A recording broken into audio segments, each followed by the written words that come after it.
Hello friends. तो episode 1 और 2 में कॉपीराइट इश्यूज के चलते मैं रियल टाइम वीडियोस नहीं दिखा सकती।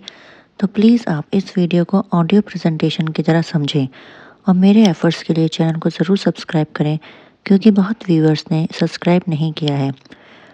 और अगर वीडियो अच्छी लगी हो तो प्लीज़ कमेंट करें और लाइक ज़रूर करें। Now with that said, let start the video. Starting में दिखाते हैं कि सियोन को 406 का कॉल आ रहा होता है और मिस्टर पार्क रूम में आने वाले होते हैं पर नहीं आते। सब बाहर नंबर ट्रेस करने के लिए बैठे होते हैं और नीचे एक डिलीवरी वाला आता है। बाहर डोर नॉक करता है और एक टीम मेंबर डोर ओपन करता है, जिसमें उसे एक पिज़्ज़ा दिखता है। यहाँ सियोन कॉल पिक करता है, जिससे बाहर टीम मेंबर उस पिज़्ज़ा को अंदर ले आता है और वहाँ ब्लास्ट हो जाता है। सियोन को मिस्टर पार्क उठाता है और पूछता है कि क्या हुआ था, जिसमें वो बताता है कि एक एक्सप्लोजन हुआ था और बाकी सब ठीक है, इमरजेंसी रूम में उनका इलाज चल रहा है। और सीसीटीवी फुटेज दिखाता है जिस पर किडनैपर उसको सीसीटीवी पे वेव कर रहा होता है और फ़ोन दिखाता है अपना। सियोन को गुस्सा आता है कि पहले वो मेरे घर तक पहुंचा और अब मेरी टीम पे वो ये सब जानबूझकर कर रहा है कि मीडिया पे बात आएगी और मैं कुछ नहीं कर पाऊंगा, पर मुझे एक्शन लेना है। फिर हमें हीजो को दिखाते हैं, वो न्यूज़ देखकर डर गई है और सियोन घर आता है और उसके करीब आता है और उससे पूछता है कि मुझे आज कंफर्म करना है कि कौन सी असली हीजो है। फिर वो हीजो को रूम में ले जाता है, जिसमें हीजो उसको लिखकर पूछती है कि क्या वो ठीक है, जिस पर वो जवाब देता है कि किसी पागल आदमी ने उसके पर्सनल ऑफिस में बॉम्ब डिलीवर किया था। वो पूछती है कि क्या वो किडनैपर था, जिस पर वो कहता है कि हो सकता है, पर पहले तुम मेरे सवालों का जवाब दो। तुमने कहा था तुम उसको नहीं जानती, पर ऐसा क्यों लगता है कि तुम किडनैपर को अच्छे से जानती हो? और हीजो की स्कर्ट ऊपर करने लगता है, चेक करने के लिए कि क्या फ़ोटो उसकी थी या किसी और की। हीजो उसको धक्का देती है और पूछती है कि क्या कर रहे हो? क्या जानता है वो मेरे बारे में, जो तुम मुझे ऐसे चेक करना चाहते हो? उसने मुझे किडनैप किया और तुम्हें उसकी वजह से चोट आई है और अब तुम ये हरकत ही कर रहे हो मेरे साथ। जिसमें सियोन कहता है कि तुम्हें नहीं पता कि मैं क्या कर रहा हूँ। तभी मिस्टर पार्क का कॉल आ जाता है और सियोन हीजो को सॉरी बोल के वहाँ से चला जाता है। मिस्टर पार्क सियोन को बताता है कि सीरियल आर्सनिस्ट का काम है ये, क्योंकि ऐसे बहुत केस आए हैं। जिस पर सियोन बोलता है कि यह एक्सप्लोजन कॉल के टाइम हुआ था, तो ये दो लोग एक साथ काम कर रहे हैं, या तो आर्सनिस्ट केस का यूज़ कर रहा है किडनैपर। मिस्टर पार्क बोलता है कि पुलिस को रिकॉर्डिंग चाहिए, जिस पर सियोन कहता है कि ये केस हम खुद हैंडल करेंगे और मैंने जितनी एडिटेड रिकॉर्डिंग दी है वही तुम पुलिस वालों को दे दो। हीजो रूम के बाहर ये सब सुन रही होती है और उसको पता लग जाता है कि मीडिया के पास एडिटेड वॉइस कॉल रिकॉर्डिंग है। सियोन बाहर आके हीजो का फ़ोन मांगता है और उसको घर पे रहने के लिए बोलता है। हीजो पूछती है कि फ़ोन क्यों चाहिए और वो उसको बताता है कि फ़ोन कहीं ना कहीं तुम्हारा हैक हुआ है और उससे उसका फ़ोन ले लेता है। हीजो अंदर जाके किडनैपर वाले फ़ोन से फ़ोटो डिलीट कर देती है और फ़ोन स्विच ऑफ कर देती है। फिर हमें दिखाते हैं कि हीजो की फैमिली और सियोन की फैमिली एक साथ होती है और उनके फादर शूटिंग कर रहे होते हैं और हीजो की मॉम बोर हो रही होती है। यहाँ हमें किडनैपर को दिखाते हैं कि वो किसी का मैसेज देखता है और पूछता है कि मैंने कल धमाका किया था तो कैसा लगा, जिस पर उसको रिप्लाई आता है कि अकेले कोई काम मत करो जब तक तुम्हें कोई जॉब नहीं मिलती है।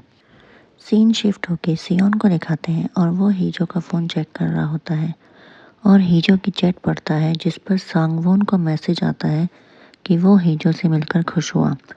यहाँ फिर प्री इंटरव्यू हो रहा होता है और सांगवोन को डायरेक्टर पूछता है कि तुम कोई ऐसा क्राइम केस नहीं बताओगे जो आज तक तुमने किसी को नहीं बताया, जिस पर वो कहता है कि मैं एक नूरी ड्रीम सेंटर ऑर्फनेज में पला बड़ा हूँ और 20 साल पहले जहाँ वो ऑर्फनेज था वहाँ एक फैमिली का बहुत बड़ा विला था।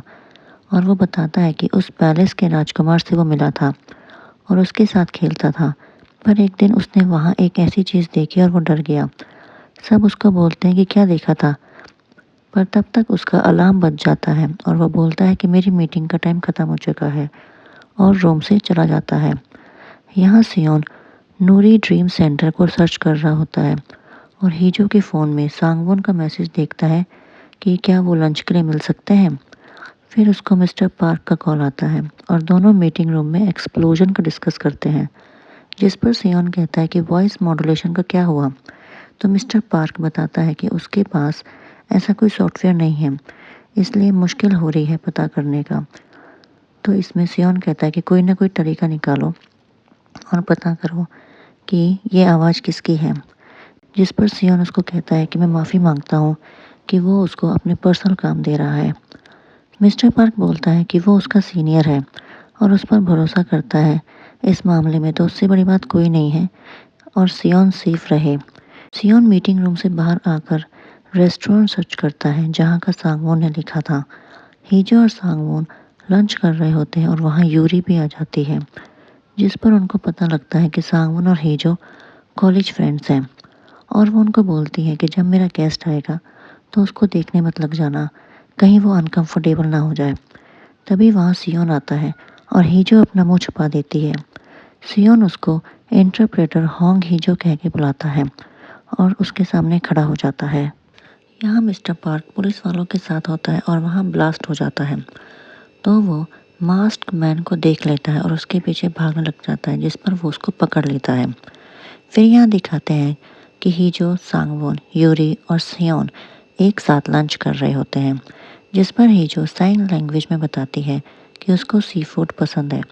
तो सियोन बोलता है कि तुम्हें पसंद है सी फूड। तो सांगवोन कहता है कि हाँ।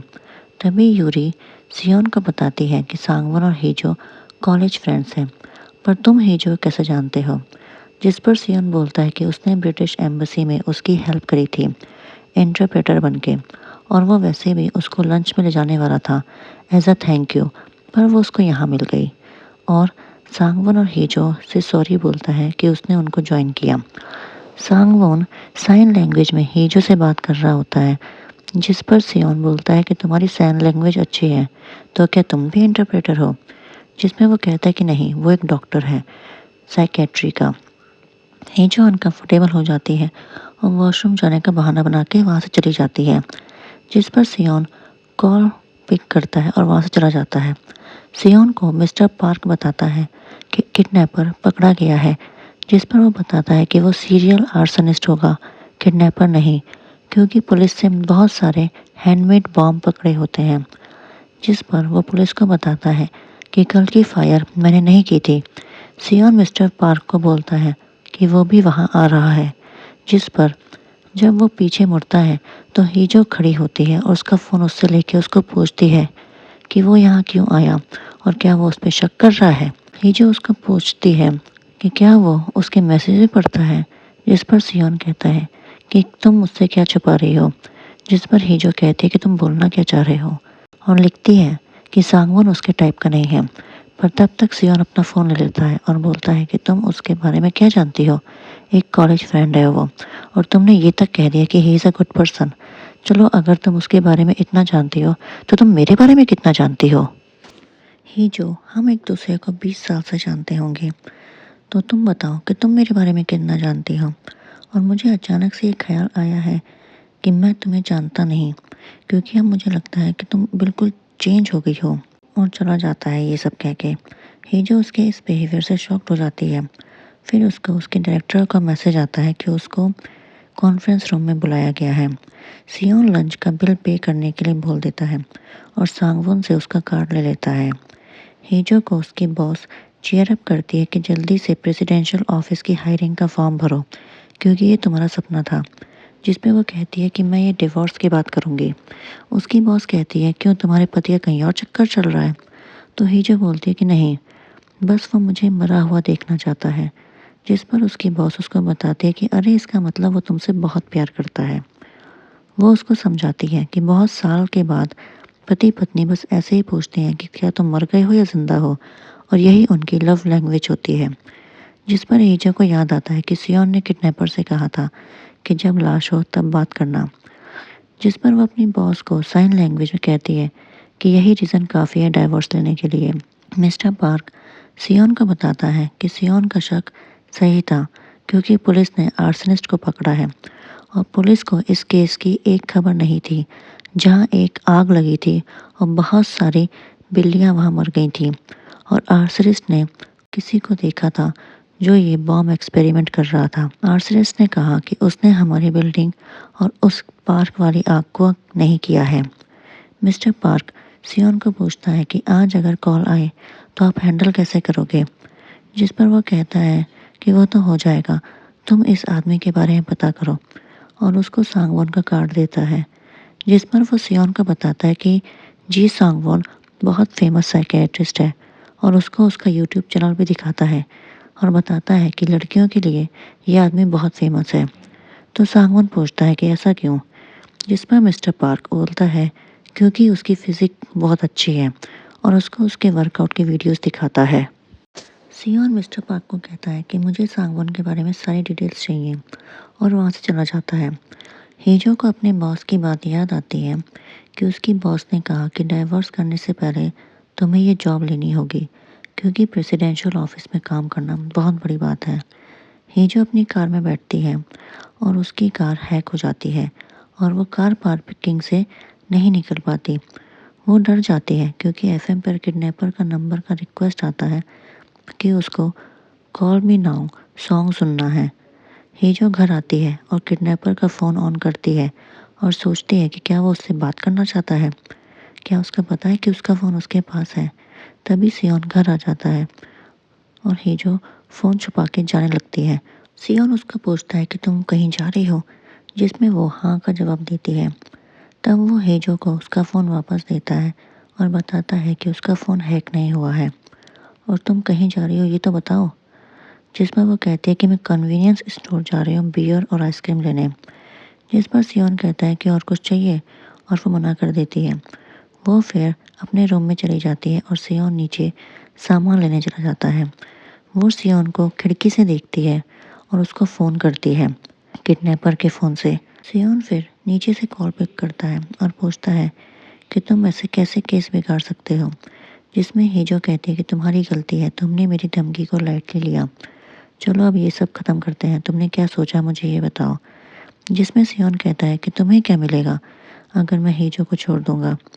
तो हेजो सोचने लगती है कि 406 को क्या मिलेगा हमारे अलग होने से। सियोन उसको फिर से पूछता है, बताओ हमारे डिवोर्स से तुम्हें क्या मिलने वाला है। हेजो कहती है कि जब तुम उस लड़की को प्यार ही नहीं करते हो तो तुम उसके साथ हो ही क्यों, उसको छोड़ के नहीं देते। तो सियोन बोलता है कि तुम्हें अंदाज़ा भी नहीं कि तुम्हारी ये बात मुझे कैसी लगती है। तुम्हारी इस बात से मुझे लगता है कि किसी और का फ़ायदा है। तुम्हारा होंग हीचो के साथ क्या रिश्ता है, पहले मुझे ये बताओ। और यहाँ ये सीन इंटेरोगेशन की तरह दिखाते हैं कि सियोन बोलता है कि 406, ध्यान से सुनो, तुम जो चाहते हो मैं तुम्हें कभी नहीं दूंगा। तुम एक पागल इंसान हो जो किडनैपर है, बॉम्ब ब्लास्ट करता है, और तुम्हें होंग हीचो तो कभी नहीं दूंगा मैं, और मेरा कोई इरादा नहीं है उससे अलग होने का। जिस पर हीजो कहती है कि क्यों, पर सियोन कहता है कि आज के लिए इतना ही, क्योंकि हीजो किसी चीज़ का वेट कर रही है और मुझे उसे वो चीज़ देनी है, और फ़ोन डिस्कनेक्ट कर देता है। हीजो को समझ नहीं आता कि सियोन क्या सोच रहा है और क्या करना चाहता है। यहाँ सियोन घर आके हीजो को बियर और आइसक्रीम देता है और बोलता है कि वो उसको कभी डाइवोर्स नहीं देगा, जिससे हीजो शॉक्ड हो जाती है। सियोन फिर बोलता है कि मैं इसलिए बता रहा हूँ कि तुम्हें कोई बहकाए ना, और साथ साथ बोलता है कि मैं तुम्हें डाइवोर्स इसलिए नहीं दूंगा क्योंकि मेरा नाम खराब हो जाएगा। हीजो सोचती है कि ओह अच्छा, तभी। सियोन फिर कहता है कि प्रेसिडेंशियल ऑफिस से इंटरप्रेटर इंटरव्यू का डॉक्यूमेंट आ गया होगा, तो अच्छे से मेहनत करो कि तुम मेरे साथ खड़ी हो पाओ। हीजो फ़ोन में टाइप करके पूछती है कि तुम क्यों चाहते हो कि मैं अप्लाई करूं, और अगर मैं तुम्हारे साथ काम करूंगी तो क्या ये तुम हैंडल कर पाओगे, पूरी दुनिया को मेरा नाम और चेहरा दिख जाएगा। इस पर सियोन कहता है कि तुम बहुत कॉन्फिडेंट हो कि तुम्हारा सिलेक्शन हो जाएगा। हीजो फिर उसको लिखकर जवाब देती है कि मैं इतना बोल सकती हूँ कि मेरे जितना अच्छा कोई नहीं है। सियोन फिर कहता है कि तुम इतना कॉन्फिडेंस कैसे है जबकि तुम इतनी एक्सपीरियंस्ड भी नहीं हो। तो हीजो कहती है कि मैं एक्सपीरियंस से नहीं कुछ नहीं होता, मैं इंसान के एक्सप्रेशन से सब बता सकती हूँ, और मुझे पता है कि अब कौन क्या कहने वाला है और तुम क्या कहने वाले हो। सियोन उसको कहता है कि वो अच्छा, तो अब बताओ कि मैं क्या सोच रहा हूँ। जिसने तुम्हें किडनैप किया और मेरे ऑफिस में बॉम्ब ब्लास्ट किया, उसको हमारे बारे में बहुत कुछ पता है, और यही बात सच है। कि हम दोनों स्ट्रेंजर्स की तरह रहें तो खुश रहेंगे, पर मुझे ये चीज़ बिल्कुल नहीं पसंद। मुझे नहीं पसंद कि वो जो भी बोल रहा है वो सच है। मैं उसको बोलना चाहता हूँ कि नहीं, तुम गलत हो, तुम हमारे बारे में कुछ नहीं जानते हो और मैं यही करूँगा। और ये कह के चला जाता है और हीजो के रूम में सो जाता है। हीजो रूम में आके देखती है और शॉक्ड हो जाती है, जिसमें सियोन कहता है कि आ जाओ, मैं तुम्हें खाऊंगा नहीं, और लाइट ऑफ कर देता है। हीजो लाइट्स ऑन करती है, जिसमें सियोन पूछता है कि क्या तुम डर रही हो कि मैं कुछ कर दूंगा? वैसे भी हम इतने साल से साथ रहे हैं और मैंने आज तक तुम्हें छुआ भी नहीं है। या तो तुम ये डर रही हो कि तुम कुछ कर दोगी, और हो सकता है कि ऐसा हो। हीजो उसकी बात पे शॉक्ड हो जाती है, पर तभी सियोन कहता है कि ठीक है, मत आओ अगर तुम अपने आप को कंट्रोल नहीं कर सकती। हीजो फिर आके लेट जाती है और सियोन उसको कहता है कि पीट करके मत सो, क्योंकि सामने वाले के लिए ये रूड होता है। फिर वो हीजो को कहता है कि किडनैपर को मेरा ऑफिस का पता था और अब घर भी सेफ नहीं है, तो आज निश्चित होकर सो जाओ। जो भी हुआ उस दिन, किडनैप जिस दिन तुम हुई थी, उसको बुरा सपना मान के भूल जाओ, और जो भी तुमने सुना है उसको भी भूल जाओ, उसका ज़्यादा मतलब मत निकालो। इस पर हीजो समझ जाती है कि वो लाश वाली बात के लिए बोल रहा है। सियोन ये सब कह के सो जाता है और हीजो उसको देखती है और सो जाती है। सियोन बाद में उसको देखता है कि वो आराम से सो रही है और उसके बेड से चला जाता है। फिर हमें पास्ट का दिखाते हैं कि हीजो की माँ रो रही होती है और उसको बोलती है कि वो जिंदा क्यों बच गई, और कहती है कि तुम हमेशा के लिए चुप रहना, क्योंकि तभी चेयरमैन हमें अपने घर पे रखेगा। इस सपने से हीजो उठ जाती है। यहाँ हमें दिखाते हैं कि सियोन खेल रहा होता है और उसको ह्योंगजिन, जो उसका दोस्त है जर्नलिस्ट, पूछता है कि उस आदमी का क्या हुआ जिसकी बीवी की पर्सनल पिक किडनैपर के पास थी, जिसमें वो कहता है कि पता नहीं। तो वो कहता है कि कोई नॉर्मल इंसान होता तो अपनी बीवी को चेक करता, पर उसने कुछ नहीं किया, तो ये सच्चा प्यार है। नेक्स्ट सीन में दिखाते हैं कि हीजो के पापा हॉस्पिटल में होते हैं और नर्स उनको घुमा रही होती है और ब्लैंकेट लेने कहीं चली जाती है। तभी किडनैपर वहां आ जाता है। फिर सियोन शहीद हुए आर्मी ऑफिसर्स की परेड में होता है और हमें यहाँ दिखाते हैं कि किडनैपर कौन है, और हीजो के पापा को लेकर कहीं जा रहा होता है और हीजो को कॉल करता है और वीडियो कॉल करके उसको बोलता है कि उसका फ़ोन उसके पास है तो वो उसको वापस दे दे। और वो सियोन को उस फ़ोन से पक्का डरा रही होगी, पर क्यों? और अगर वो नहीं बताएगी तो वो अभी उसके घर आ जाएगा। जिस पर वो उसको कहती है कि डिवोर्स के लिए, और किडनैपर ये सुन के हंसने लगता है कि अगर तुम्हारी जगह मैं होता तो मैं भी यही करता, और मुझे तुम बहुत पसंद आई। बताओ क्यों? क्योंकि तुम्हारा सेम गोल है जो हमारा है, पर तुम्हें वादा करना होगा कि तुम पीछे नहीं हटोगी। और उसको टूटे हुए दांत दिखाता है, जिससे हीजो डर जाती है और रोने लगती है और किडनैपर फ़ोन कट कर देता है। सियोन को कॉल आता है किसी का, और यहाँ हीजो हॉस्पिटल आती है और उसके पापा बेहोश होते हैं, और उसके पापा होश में आके हीजो को कहते हैं कि उसको कॉल करो, और वापस बेहोश हो जाते हैं। यहाँ हीजो पुलिस की कार में होती है और उसको किडनैपर की बात याद आती है और वो डर के वॉमिट का करने लगती है और गाड़ी से बाहर निकल जाती है। फिर बोलती है कि मैं क्या ही सोच रही थी कि मुझे क्या मिलेगा ये सब करके, और मैं कुछ नहीं कर सकती, मेरे साथ कोई भी नहीं है। तभी वहाँ सियोन आ जाता है और हीजो को रोते हुए देखता है और पुलिस वालों को थैंक यू कहता है और जाने के लिए बोल देता है। तो पुलिस वाले कहते हैं कि आप इनके कौन लगते हैं, जिसमें वो कहता है कि वी आर फैमिली और ये मेरी बीवी है, जिससे हीजो शॉक्ड हो जाती है। और यहीं एपिसोड 3 ख़त्म हो जाता है। दोस्तों, अगर आपको वीडियो अच्छी लगी हो तो लाइक शेयर कमेंट करना ना भूलें, और साथ ही साथ सब्सक्राइब ज़रूर करें। अब मिलते हैं नेक्स्ट वीडियो में, तब तक के लिए थैंक यू।